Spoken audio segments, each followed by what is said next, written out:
highest status to the man Yawm al-Qiyamah. Holy Prophet ﷺ said, the one who remembers Almighty Allah every time and in excessive remembrance of Almighty Allah. Majalis al-Zikr, sitting in the Zikr, company of Zikr, and doing Zikr in excessive way. This excessive Zikr of Almighty Allah will make the man at the highest place in the Day of Judgment. Sahabi says, the companion, قُلْتُ وَمِنَ الْغَازِي فِي سَبِيلِ اللَّهِ, Ya Rasulullah, even he would achieve the higher level than the Ghazi in the way of Allah. Mujahid who fights in the way of Allah and does jihad, even higher than him. Holy Prophet said, yes, لو ضرب بسيفه في الكفار والمشركين حتى ينكسر ويغتدب دما لكان الذاكرون الله أفضل منه درجة. He said, yes, higher than that man who is fighting in the way of Almighty Allah, and during his fight, in his jihad, his sword is broken and he becomes the bloodshed. Even he is higher than that man who is mujahid. Because this is the thing which purifies the nafs, and because of this purification provides sincerity to every act of piety. So this is jihadul nafs. Now the second is jihadul ilm. Struggle for knowledge, struggle in spreading knowledge, struggle in propagating knowledge. Holy Prophet ﷺ said, if there were two groups, two gatherings, one gathering of people engaged in zikr of Allah, and the other one engaged in propagation of knowledge, and if I am asked to choose either of the two, I would choose that which is engaged in spreading the knowledge. So Holy Prophet ﷺ gave a higher status to zikrullah, to jihad, and higher status to ilm, to that zikrullah. So Islam, it means it is deen of ilm. Islam is a deen of knowledge. Islam is a deen of science. That's why the first message revealed of Holy Prophet ﷺ in the cave of Hira was the message of ilm. Iqra bismi rabbika allazi khalaq, khalaqal insana min alaq. The first message of the first revelation sent to Holy Prophet ﷺ was the message of ilm.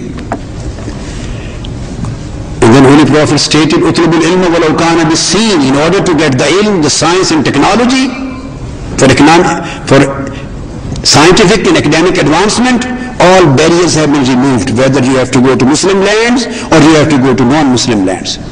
You have to gain the knowledge. Third is jihadul amal.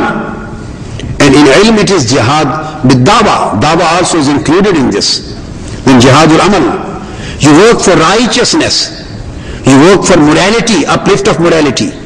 You work for spreading spirituality, for safeguarding human values, moral values, to purify and to provide the moral values to a whole human society through your acts.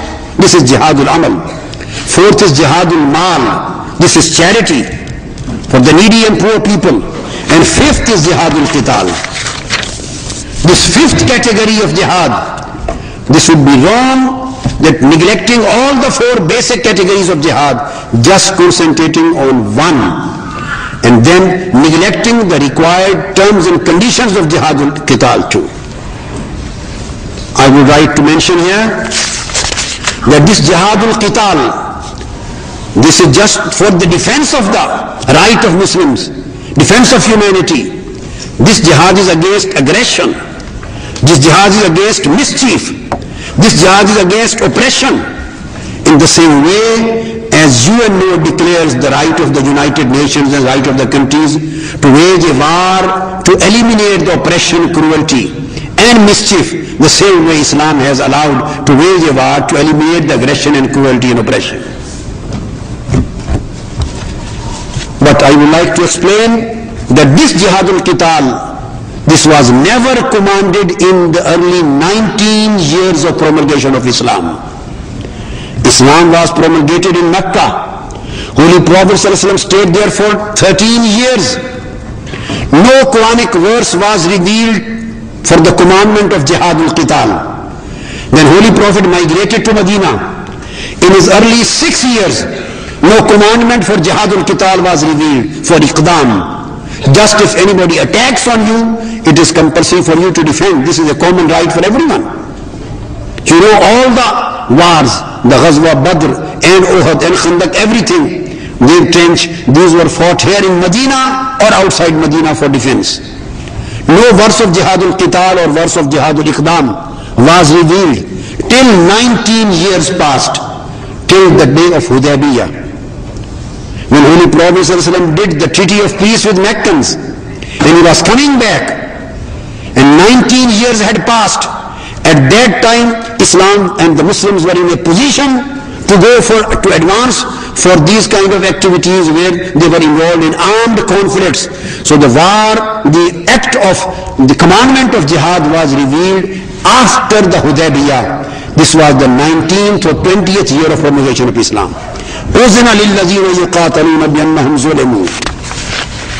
Last 3 to 4 years. I have mentioned this thing because there is coming, a relevance is coming in my next talk. And even in this Jihadul Qital, there are certain, even this Jihadul Qital is based on the concept of peace. There are prohibitions. You can't kill any non-combatant. You can't kill the sick people. You can't kill the wounded. You can't kill disabled. You can't kill the worshippers. You can't kill the women. You can't kill the travelers and visitors. You can't kill the old age people. You can't kill the children. You can't create any destruction. You can't destruct the buildings. You can't destruct the trees. You can't create any disturbance in the living peaceful population. Along all these terms and conditions and some other conditions, Jihadul Qital has been conditionally permitted. Subhanallah.